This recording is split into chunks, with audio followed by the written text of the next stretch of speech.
Have you shared this program with other schools and other districts?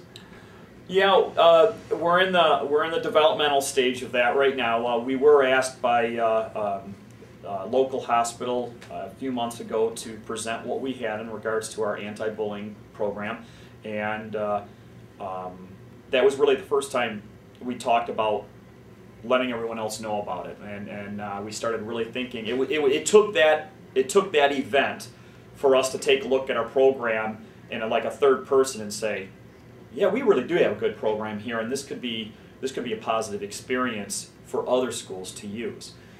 We talked with our sister high school, and they have come on board. They're using the system now. They're using the Hero in the Hallway program, and of course they're making it their own. Another local school district has come in.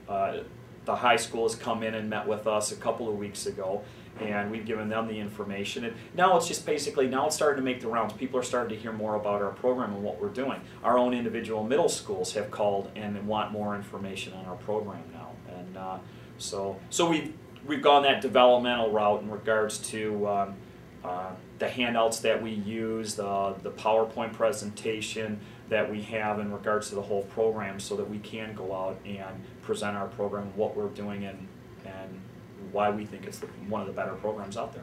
And this whole program was basically put together through brainstorming within your. Yes. The ideas for the PowerPoint, the whole idea came from you guys. Yes, here at our school. Yeah, our crisis team. That's awesome. Yeah, that's really awesome.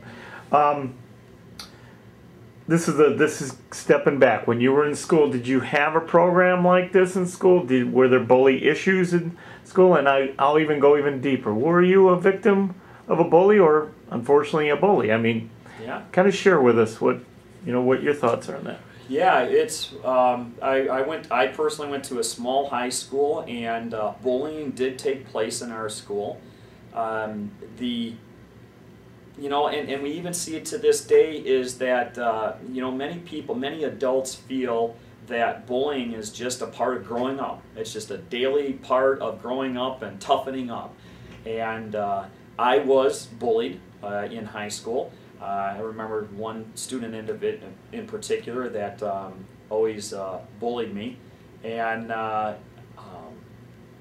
but as high school went on, and as I got out of high school and moved on to college, there was that time, I got to admit it, I was a bully also. And I don't know whether it be because I had a growth spurt at that point in time, and I had always been picked on, that now all of a sudden I had to grow, and I wasn't the smallest kid around, is that I wanted to pick on somebody else, but that's one of the tougher things to admit, and that's one of the things, based upon my experience, based upon other crisis team members' experiences, is working with those kids to admit that they're bullies, and to see that what they're doing is having a negative effect, not only on the individual that they're picking on, but also in regards to the school climate. Mm-hmm. So, yeah. When you realized that you were a bully, is there anything did you have some kind of epiphany and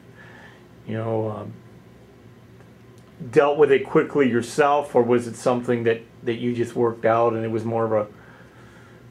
I think it was just overall a growth experience. Okay. where there was that 1 year or thereabouts that I do remember picking on some other kids, and then after that it just wasn't fun anymore. Yeah. It was just I guess maybe a maturity, developmental growth issue, and the maturity came along, and it wasn't fun, and realized it wasn't right, and again, something, and I don't recall what it was, basically kind of hit that, wait a minute, I got picked on and I didn't like it, why am I doing it now? So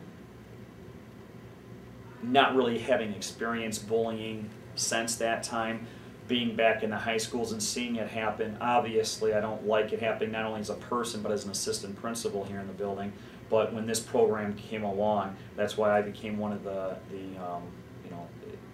most stringent supporters of it right away, and bought into the program. And what we wanted to do right away is because I know that it can help so many kids in this building, and overall, just in regards to their own growth experience and their maturity levels. Awesome. And the last question would be, what would you say to parents of students that are in schools that may be watching this video that they don't have any programs like this at their school and they're having issues, either the cyberbullying or just the teasing or the pushing on a daily basis? What would you say to them? Bullying is not in any way, shape, or form appropriate.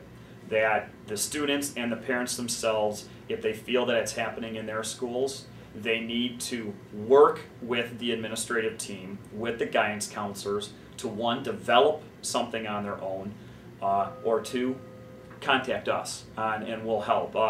It's just, again, I kind of go back to your last question, many parents feel that bullying is just a part of growing up. It's not. It doesn't have to be a part of growing up. And if you work with the administrative teams, if you work with the guidance counselors, then there are multiple programs out there that will fit and or work in that particular school or that particular climate. It's just taking that first step, and you know, the old phrase is what is it, the squeaky wheel. I don't remember. The squeaky wheel gets the grease. Gets the grease. So it's one of those where if it is becoming such an issue in the school, whether it be as their child being bullied or the bullies, there is opportunities or programs out there that can come in for one-day events, or it can be a whole climate shift within the school in developing a program and being a part of it. Just keep pushing to get some program in the school. Awesome. Thank you so much. No problem.